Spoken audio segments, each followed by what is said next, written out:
This is Support is Sexy, episode 437, with Nicole Brewer, co-founder of ILoveToGlobetrot.com. Welcome to Support is Sexy. I'm your host, Elayne Fluker, entrepreneur, author, and founder of Chic Rebellion Media. 5 days a week, Monday through Friday, I bring you inspiring women entrepreneurs who share their wins and lessons to help you take your business to the next level.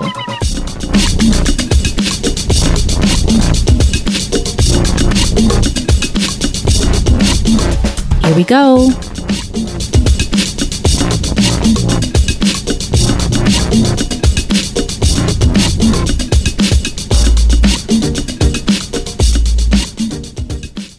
Hi, everyone. Welcome to a new episode of Support is Sexy. I'm excited to have you here. You know, it just would not be the same without you. And if you are a woman entrepreneur, a consultant, a creative, anyone who wants to get the word out about your business and to share your message with the world, you must consider podcast guesting. Now, if you haven't done it before, or if you just need a little bit of help, some refreshers on how to best deliver your message, download my free guide on how to be an unforgettable podcast guest at girlonpodcastgift.com. We talk about top 10 tips, simple things you may not remember, some things you might not even have thought of how to be an unforgettable podcast guest for all the right reasons. girlonpodcastgift.com. Now, today I'm excited to welcome our guest, Nicole Brewer. Nicole actually spoke to us all the way from Oman in the Middle East, and she has a site called ILoveToGlobetrot.com. Now, if you've been listening to the podcast for a while, you know that I have visions of myself globetrotting, and in July 1st, I'll actually be taking off with remoteyear.com, to travel the world for a year. I'm super excited about it. So I was excited to talk to Nicole about her website, which is really a community of travelers sharing their experiences, sharing their advice and their resources. She has a Facebook group of nearly 10,000 members. So she's been building this company since 2012, I believe they launched. So she's had the company for many years, all about traveling and globetrotting. But for me, I also wanted to hear just her experiences as a woman who has decided to live this life abroad. She's from Detroit, decided to go live abroad, teach English in different countries, and have these experiences. So we talk about that a lot on this episode, but also how do you promote your travel site? So if you have a travel site or anything similar to that, how do you promote it? How do you build that community? How do you pitch your story? Nicole has been successful being featured on places like BBC Travel and National Geographic. So how do you position your story? How do you make sure that what you're doing is something unique and something that outlets will be interested in? Nicole also shares insight on how to find opportunities for teaching English as a second language, because that might be your avenue into how you're going to travel the world. So a lot of great content in here, great information about, again, building your own travel site, but also just the experiences of traveling, thinking beyond borders, right? Going abroad, whatever that looks like for you, wherever you're listening. So I know that we are fortunate to have listeners in 130 countries. So I'm not just talking about leaving the U.S. Wherever you are, how can you have experiences outside of your comfort zone? All right, so I know you're going to enjoy this. So without further ado, Nicole Brewer. So Nicole, thank you so much for joining us for an episode of Support is Sexy. I'm excited to chat with you. Thank you for having me. I am as well. Of course, my pleasure. So our first question, when did you first fall in love with entrepreneurship? Well, honestly, I feel like I've always had the entrepreneurial spirit within me pretty early on, but opportunity really didn't present itself for me until after I finished college. I'm actually from Detroit, and I studied at University of Michigan. I was a communications major. And after leaving the USA, actually, to go abroad, that's when I really would say I felt passionately in love with the idea of entrepreneurship, because I saw that there were so many opportunities out there in the world as an entrepreneur. So, yeah, I would say that would be win for me. How would you describe yourself growing up in Detroit? Oh, I was always a go-getter. Uh-huh. In Detroit, I feel like Detroit has molded me into being like a go-getter. Like, growing up on the east side of Detroit as a little girl, you always saw people, doing their thing, and and street entrepreneurs. You came across different things Street that you saw. entrepreneurs, Yeah, let's just put it that hustles. way. Hustles, exactly. It's funny you say hustle because like one of my nicknames, and I didn't get into college, but I feel like I learned that spirit younger. One Wait, of my your nicknames. nickname was Hustle? No, Nikki Hustle is one of my nicknames that I Nikki had. Hustle. Nikki Hustle. Yeah, one of my girlfriends gave me that nickname later on down the line. And I guess, even though I wasn't like hustling like in the capacity that you would see in Detroit, I was just always grinding, working, part-time jobs and going to networking events and always trying to meet people. So that just kind of got incorporated into my name, one of the nicknames I have. So I love that. Nikki Hustle. That tells us everything we need to know. Like you said, you said it nicely. You were a go-getter, but then Nikki Hustle came out. it's true. So who would you say were some of your greatest influences growing up?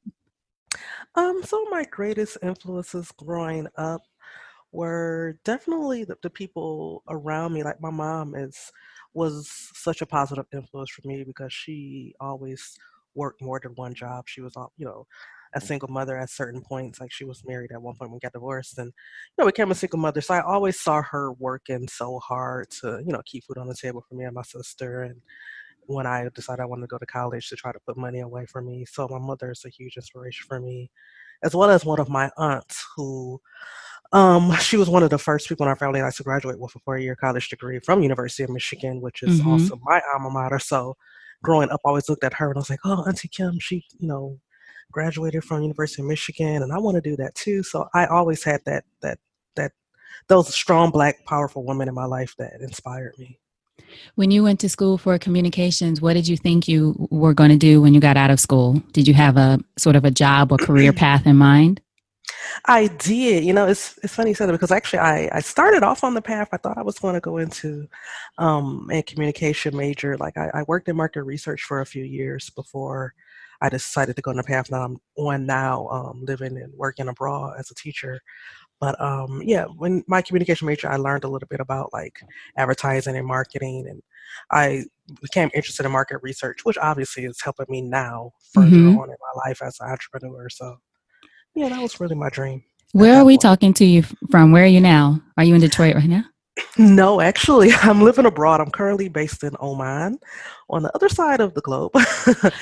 Yeah, I'm in the Middle East. I've been here for about 5 Oh, years. oh, Yeah. wow. Yeah. Oman. I know Yeah. someone named Oman. Oh, wow. That's Oh, amazing. really? So what time? It's noon here I'm Hmm. in Atlanta, Georgia, Hmm. not Hmm. exactly the Middle East. What time is it for you there?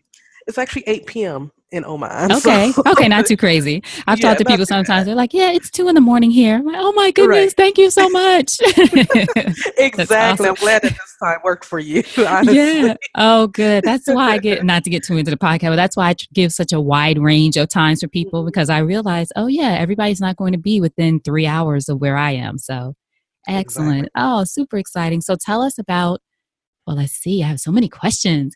Tell us about your overall passion for travel and then what led you to Oman. Mm. Well, it's interesting because like I knew kind of early on that I was interested in travel. Even before Mm-hmm. I went abroad, I took my first solo trip when I was about 12 or 13 to go to California to visit my older sister, who my eldest sister, I should say, who was married and moved out to San Francisco area, well, actually Monterey Bay in particular. But so my first, solo trip as a young pre-teenage girl, I was like, oh, this is fun. I enjoy being on the airplane. So I always had Mm-hmm. a passion for travel pretty early on. But So that's like when someone puts you on the plane and then your party meets you there when you get off when you're younger. exactly, Right. They can meet exactly. you at the gate. Okay. Right. So I felt like so grown. It was like, oh, I look at me know. going across the USA by myself at such a young age. So yeah, it was always piqued my interest of travel. But I would say that yeah, when first took my first international trip was with an ex-boyfriend going to the Caribbean and a few years later, traveling to Japan, actually, I would say that would pique my interest and made me consider possibly moving abroad because after graduating undergrad, a few of my girlfriends were actually teaching in Japan at the same time. I had 3 girlfriends who were all teachers in Japan Mm-hmm. within the same, couple months. And I was like, okay, this is kind of amazing. Like, when else am I have an opportunity to, go to Asia and visit three girlfriends that are living there and that actually speak Japanese because they studied. So Mm. when I had that first experience, I was like, okay, this is pretty cool. I can see myself, living abroad and having this experience. But it didn't come for me until a few years later where I actually decided to go for it. So 2010, you actually, that's when you moved to South Korea, right? To teach English as a Yes, second language. exactly, around the end of 2009, early 2010. And, to go back to when I was mentioning I used to work in market research, I was actually laid off from that job that I had in Chicago, like my first real job in Chicago. Mm-hmm. When I was working in market research, I was laid off and I was unemployed for a few months. And I really just got frustrated with the rat race trying to find something like that. Around that time, the economy like was really bad. Mm-hmm. Around Oh, right. end of Around 2009. 2008. Yeah, yeah. Yeah, 2008, 2009. So things Mm-hmm. were really, really bad around then. So yeah, I was like, oh, I'll go abroad. I don't care right now. I just need a job. Like I'm really frustrated with the current state of the economy. So I left and I got the opportunity in South Korea to teach. And initially I said I would go for a year. And then 3 years later, I was still there because I Mm. love the lifestyle. And Mm. so, yeah, then after Korea, I was like, okay, I'm interested in going somewhere else, try something different. And it doesn't get much more different than going from like Southeast Asia to the Middle East. So here I Right. am in Oman now. So now, for anyone listening who is maybe never considered it or has been considering going somewhere and teaching English as a second language, South Korea or wherever, what would you say the experience, or what would you say rather, how did you begin your journey, I should say? What was the Mhm. research you did, or were there resources that you suggest people look into to find out what they need to do in order to try that? Absolutely. It's funny you said that because, when I first started out, and 8+ years ago, wow, not thinking about the time, time has flown since I've been abroad. But when I first started out and decided to go abroad, like I was fortunate because I had a few girlfriends who had the experience. Mm-hmm. So initially, like I was asking them about their experience when they taught in Japan, and I was looking at Japan before I decided on South Korea. And I was just comparing the two locations, and South Korea just seemed like a better fit for me when I researched it and saw the cost of living was cheaper, and I could still hop over to Japan. And you But didn't know I was the used. language though, but still. No, Mm-hmm. no, I still to this day I know a few words. I know a Okay. little bit to get by, but Mm-hmm. fortunately you didn't really need it over there. Like a lot of people spoke English, so that was nice. But yeah, I use social media. I found Facebook groups. Like there was this one group was called Brothers and Sisters in South Korea, which was like, kind of one of my little safe havens to ask questions before I decided to go and kind of network beforehand. And so, yeah, I primarily use social media before I decided to go. But as far as resources right now for people who are researching, ironically enough, I actually self published my own ebook this past March. It's like the year anniversary of my book as of Oh, this month. wow. Yeah, and it's called A Guide to Landing an English Teaching Job Abroad. And so like that was my goal Boom. was like There you go. now there you go. So That's the resource there's we like a need. resource. There you go, right? And then also with I Love the Globetrot, the travel site, like honestly, I Love the Globetrot came about after being in South Korea. Like me and my business partner Renee, we met in South Korea. We were both teachers, even Mm-hmm. though we were at different schools. We, had the brothers and sisters of South Korea. They used to have meetups so you can meet people. And that's how I met Renee at one of their events. So we actually had the idea to start All of the Globetrot after our experience of living abroad in South Korea. Around the time I was getting ready to leave Korea, and she actually decided to leave Korea. Now she's in Australia. And so Mm. we branched out. We was like, oh, we should start our own travel site. Like, it would be really, really cool to have our own network. Since neither one of us will be in Korea anymore, let's start our own travel community for people interested in traveling and living abroad. So that's really how I Love the Globetrot came together. And so that's why I'm so grateful and, feel so blessed to have went abroad because I wouldn't even probably be sitting here today talking to you about I Love the Globetrot if I hadn't met Renee in South Mm-hmm. Korea. So Mm-hmm. there we are today. There we are. So, what would you say is your vision for I Love to Grow to Globetrot? I can't even say it. I Hmm. love to Hmm. There globetrot.com. you go. There you What was your go. vision when you started the site in 2012? Was it more so for you and Renee, just a personal endeavor that you wanted to create your own Hmm. community, or did you see it as a business from the beginning? Yeah, we always saw it as a business. Like when we sat down and we brainstormed and we strategized, like even coming up with the name, like me and her was like, okay, what's going to be a catchy name that's going to be, not just like, oh, Sisters of South Korea or Sisters Traveling Abroad. Like we wanted a catchy name that people will be able to remember. And so we really strategized and thought about like how we wanted to grow a travel community, which would not just be like based in one location, but for people, from all over the world to inspire them to travel and see the world. So, that's pretty much how it came about. And like, we really started it as an all-encompassing like travel brand. Like that was the plan, and I feel like we're on target for the things that we wanted, back then. But we're still growing and still researching and forever changing. But yeah, it was really the goal was always to have an all-encompassing travel brand for people from all over the world, all different walks of life. Now, in the past few years, there's been a few websites for travelers popping up. Some are focused just on a particular type of traveler, whether it's Hmm. women or people traveling to Spain. I Hmm. interviewed Sienna Brown from Las Morenas de España, which is focused Hmm. on women of color traveling to Spain. And then, of course, there's other sites that focus on different kinds of travelers. So, what would you say, or how would you say I love to globetrot.com is different than some of the other sites that are out there?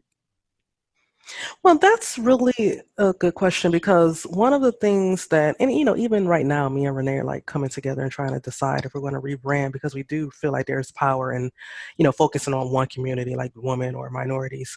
But that was never really our goal. Like we really Mm-hmm. wanted to be like an all encompassing, like a global brand.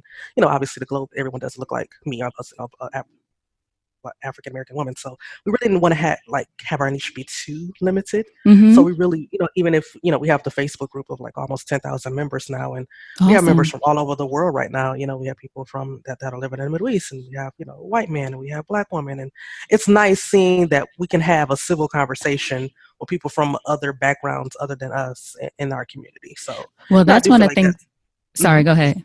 I was going to say, so that was one of the things I would say that makes us a little bit different than some of the other brands out there.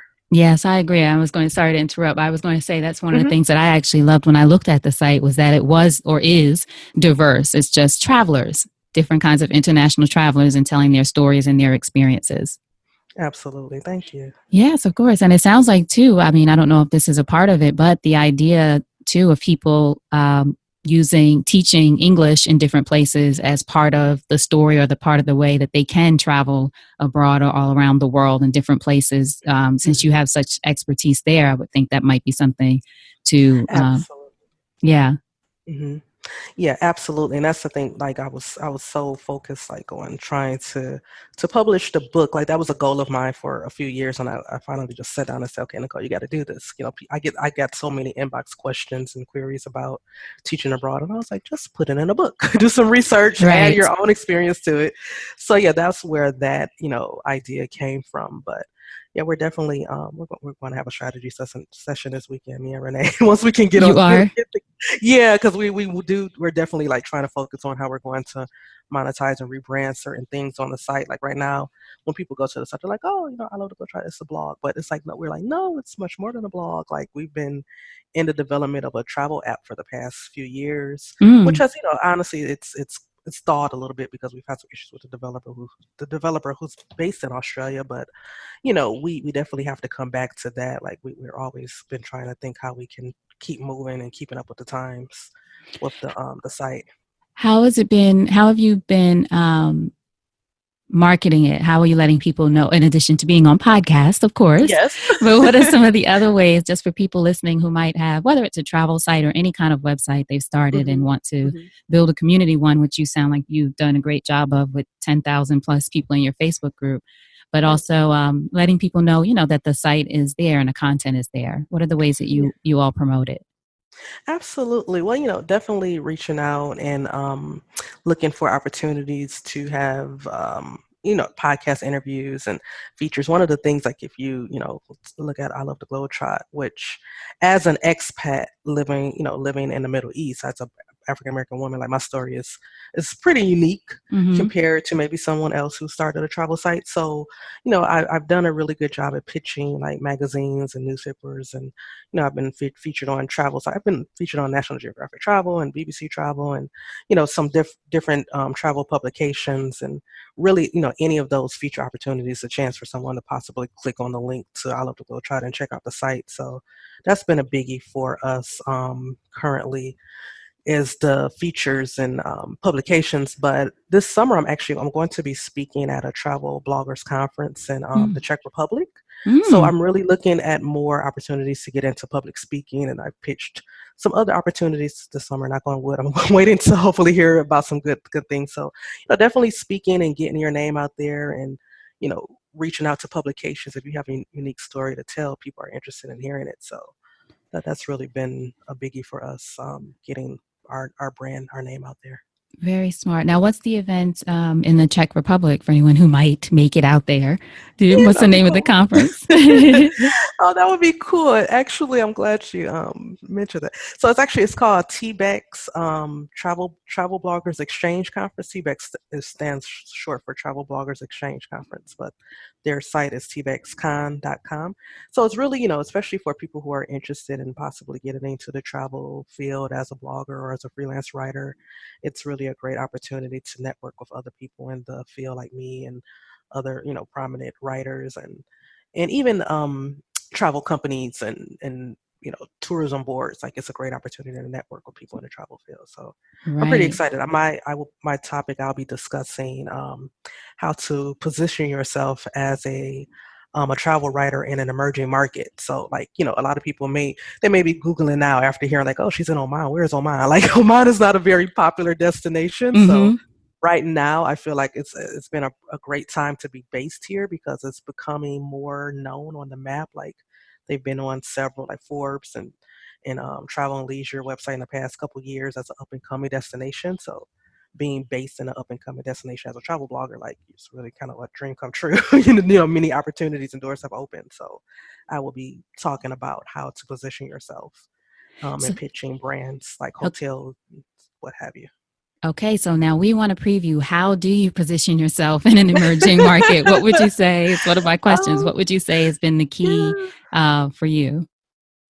Honestly, the key for me has really been just, talking about my experience as an expat living in this community. Like what I was saying before, getting my name out there. Like, basically what I've been doing. I love to Globetrot, growing the brand because we are expats. Like, my business partner, she's in Australia and I'm here in Oman, but I feel like Oman has been very intriguing to brands and to magazines. And I feel like if I was just blogging about the South Side of Chicago before I before I got laid off from my job, I probably wouldn't have had so many opportunities as I've Mm-hmm. had now that I'm based in Oman. So really, my pitch is going to be just telling my story about how I've been able to partner with brands like, who have I worked with? I work with the Ritz Carlton, and I've worked with the Shangri-La, and like some very ritzy, like 5-star brands, because I'm based in Oman and because my readership is global, like it's here in the Middle East, but I also have a following in the US. So, that's basically what's it's going to be what I'll talk about So what and kind of give things would you examples.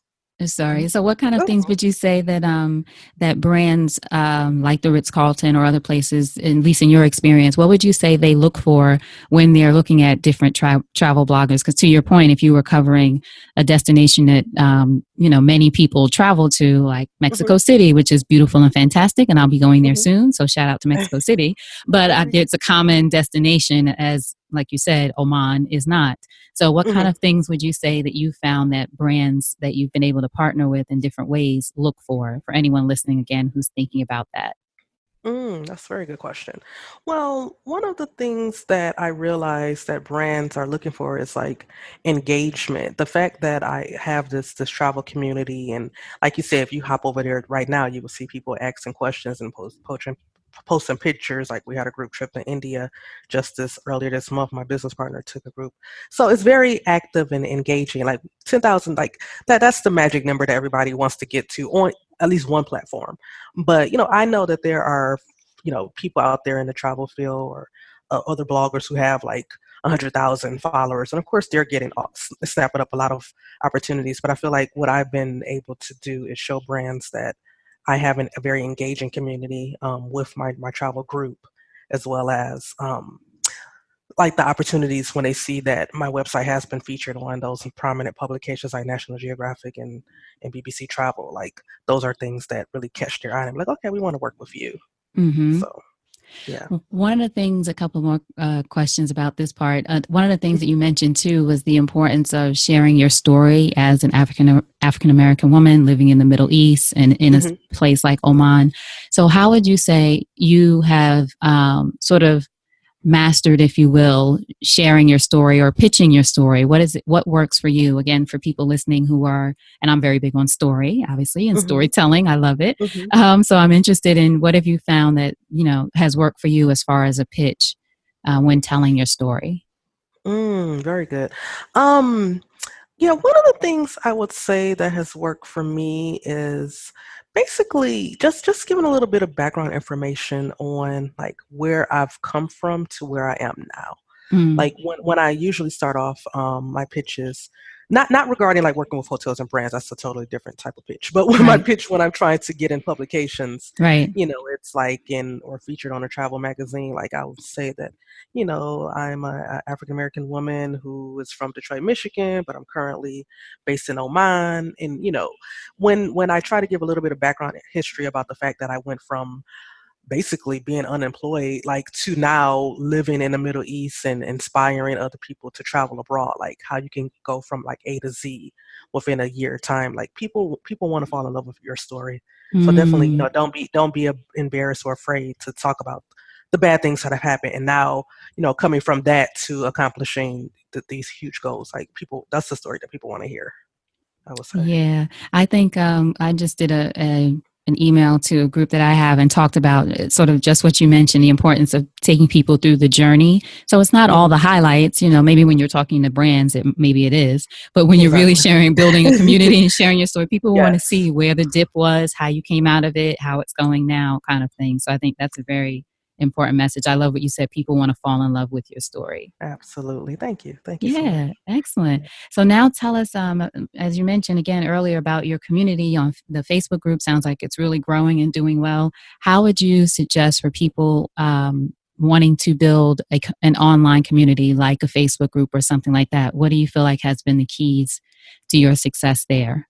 That's a very good question. Honestly, it's interesting you say that because I'm going to be, frank with you. Like one of the things that me and my business partner we've been a little kind of frustrated with, honestly, because it's like it's and now we've had I love to go try for over five years, Mm-hmm. and it's like we feel like our community, obviously we think our community is amazing. We feel like it should be at 100,000 members as opposed to 10,000 or almost 10,000, I should say.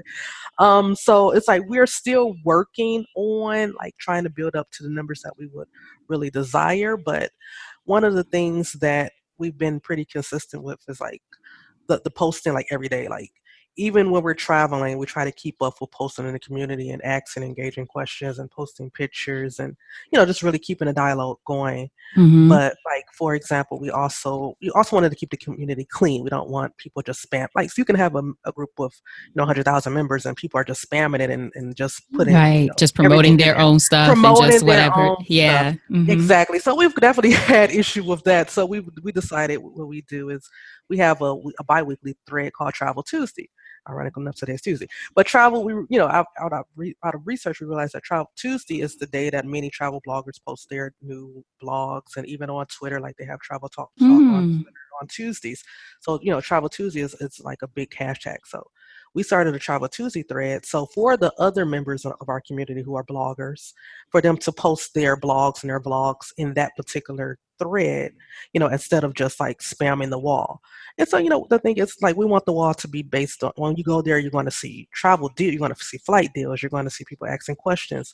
You're not just going to see a ton of blogs. So we Right. really try to, keep it clean regarding, like that promotion and advertising. Like, that's not what we want. We want to actually interactive community. So that's one of the things that we've done. And we've also ran a couple contests over the past couple of years.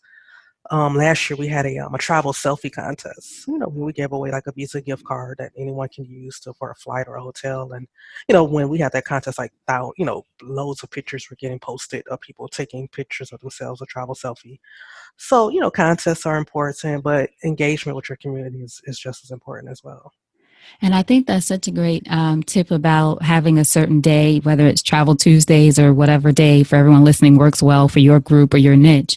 It's so important. And I think I've noticed it now that you said that. I notice a lot more groups doing that. And I think it's Hmm. for the reason you mentioned so that it's not just spam and a bunch of promotions throughout, your Facebook group, as opposed to on Wednesdays, this is the day that from in a lot of podcast group, for example, this is the day that you promote your new episodes, or this is the day that you ask for new guests. This is the Hmm. data. So sort of getting people in a habit of knowing when to post that kind of content.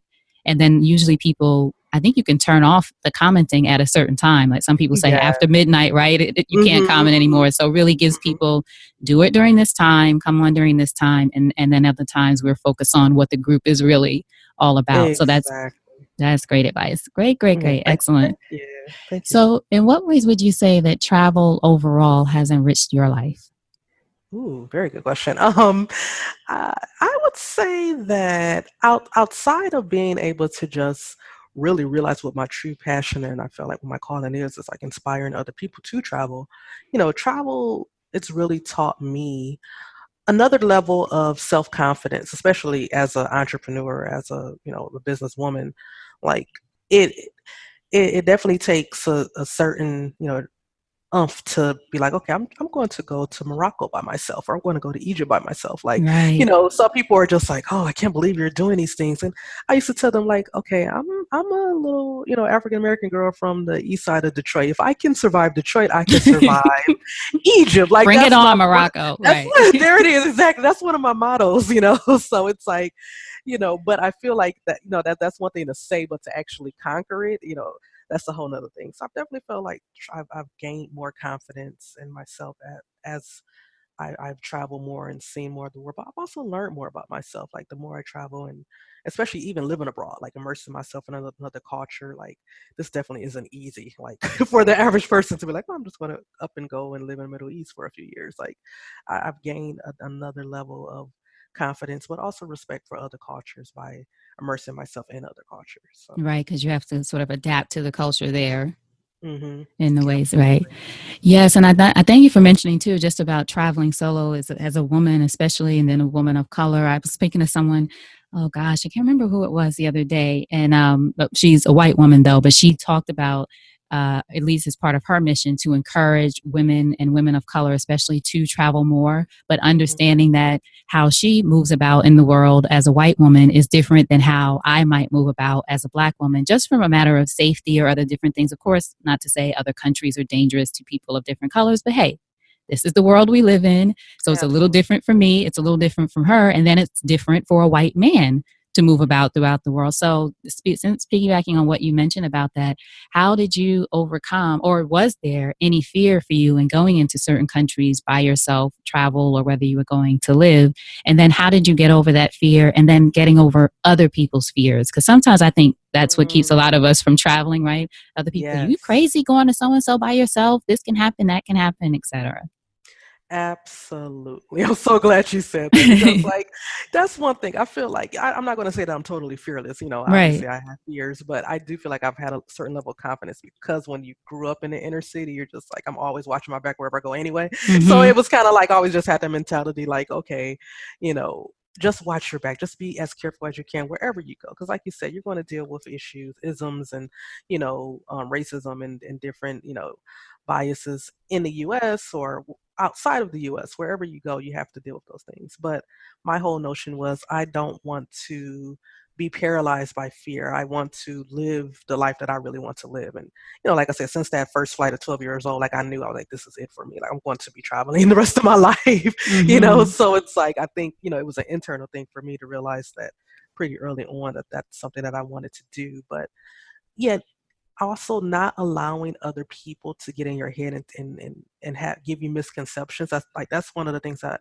I'm so grateful that I have I Love the Globetrot because people are posting about their experiences all the time. And you get a few people who post like, oh, I'm interested in going to Morocco or I'm interested in going to these different places. But, they want to hear other people's experience. Once you see that someone else did it and they survived, you're just like, okay, maybe I can do it too.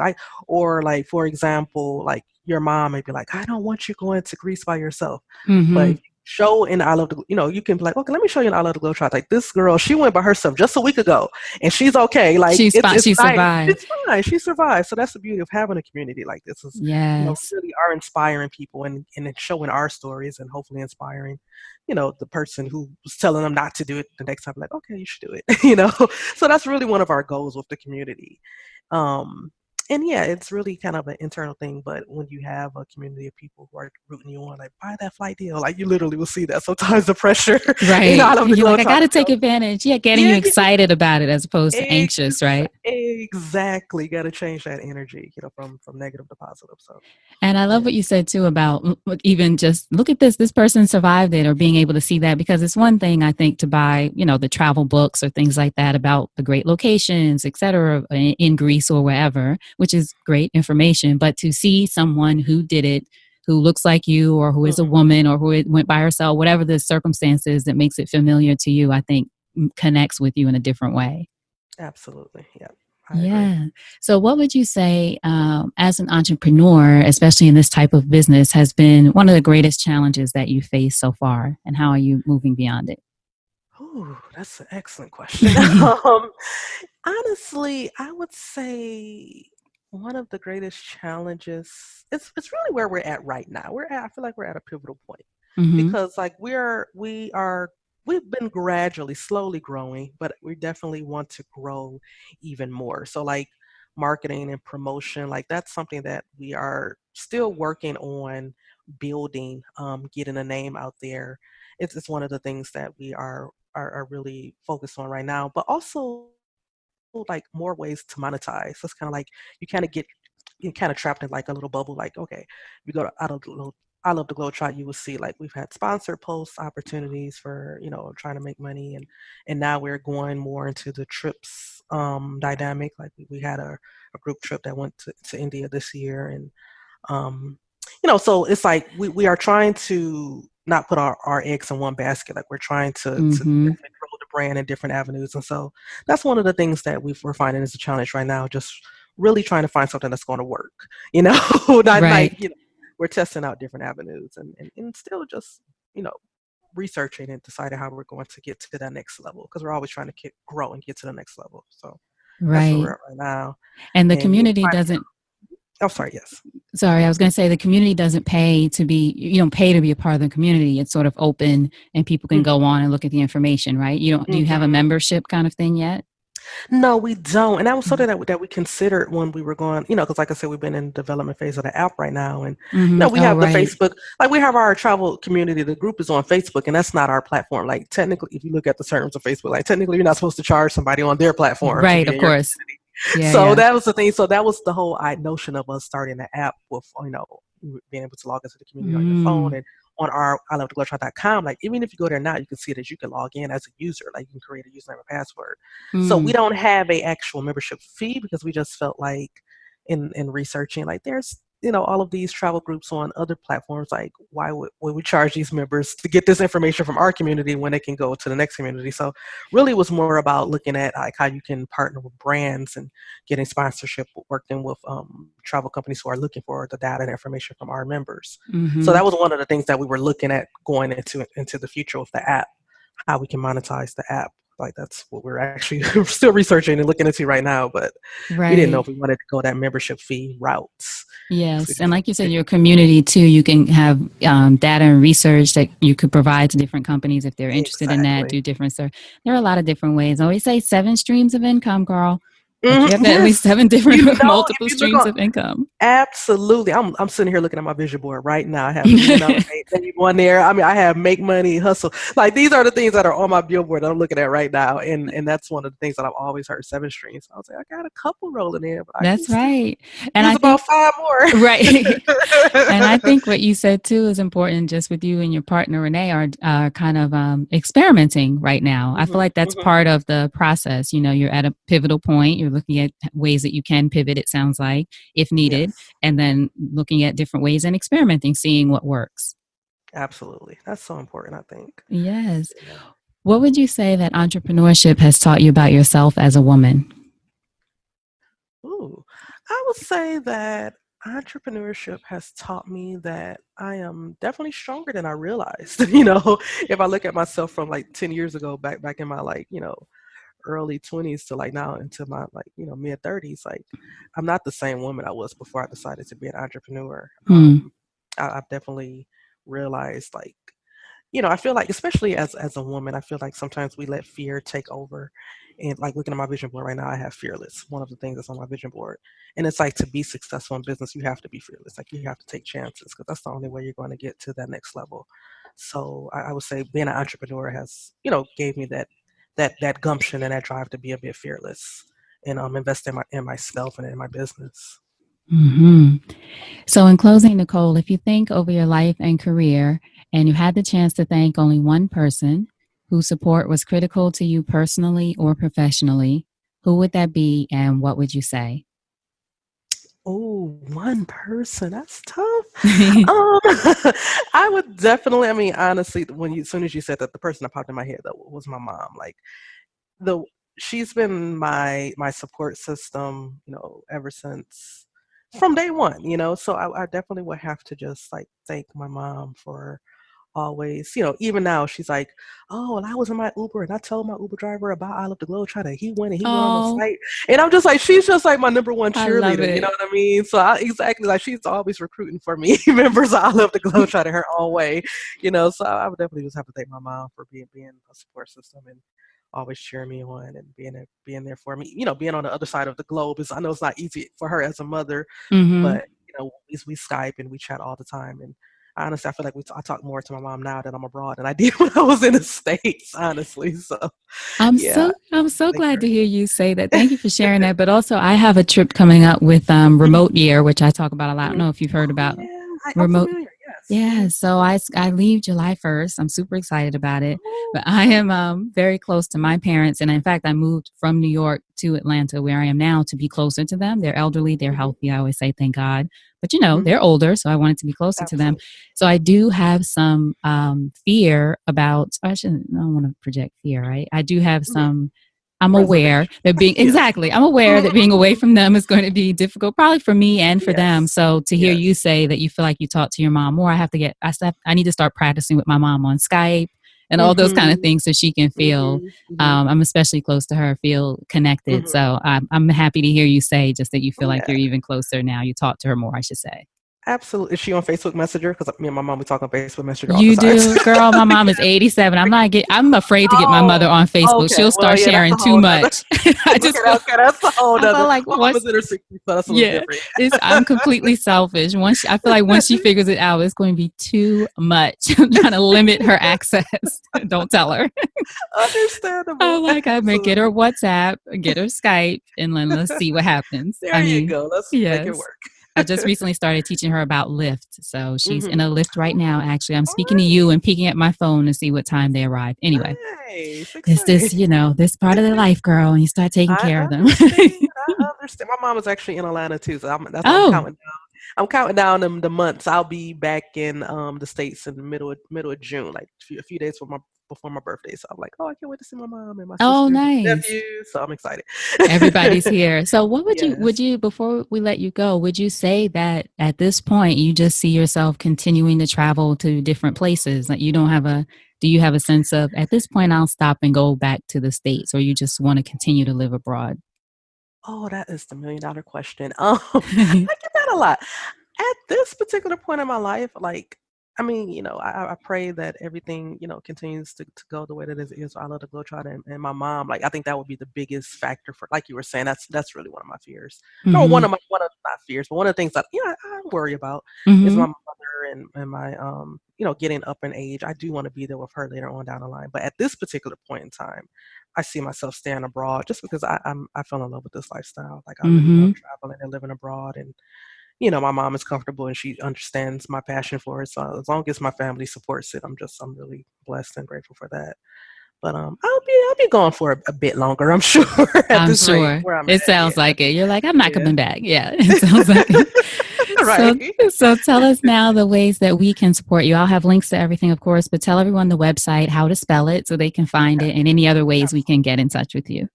Okay, great. Yeah, the website it is a little different. The spelling it's Hmm. called. Like I said, I love to globetrot. It's I then love is LUV, and the numeral two, and then globetrot.com.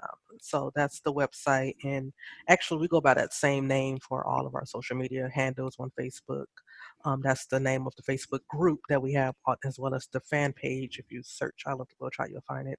and on Instagram, Twitter, all of the social medias at I Love the Globetrot. So yeah, that's how you can find us. Excellent. And the Facebook group that you mentioned, that's the same thing. I love to Mm-hmm, Globetrot. Okay. mm-hmm. Fantastic. And everyone, of course, I'll have links to everything. Nicole, thank you so much for talking to us all the way from Oman.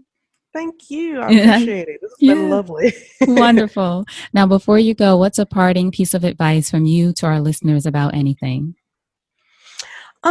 One of the things I would say, it's just really just go for it. Like don't let fear, especially other people's fear, dictate what you really want to accomplish in your life. I feel like one of the biggest things that people do is they get these negative thoughts in their mind, and it's just hard for them to get them out. And I'm a strong proponent of like law of attraction and just being optimistic and having positive thinking. So, definitely just realizing that if you really want it, write it down, do a vision board, like, but take the steps to make it happen too. Excellent. Nicole, thank you so much. Hold on just a second. Mhm. All right. I hope you enjoyed that conversation with Nicole. To find out more about her and to find out more about ilovetoGlobetrot.com, make sure you go to supportissexypodcast.com. Go to that search icon at the top and just type in Nicole, Nicole. Her show notes page will pop up with all of the links and the resources that we mentioned in this episode and ways to get in touch with her, connect with her, and find out more about her travel site, I Love to Globetrot. Again, go to supportissexypodcast.com. Thank you again so much for being here. You know I appreciate you. And until we chat again, always remember, you deserve support. And I'll talk to you soon. Take care.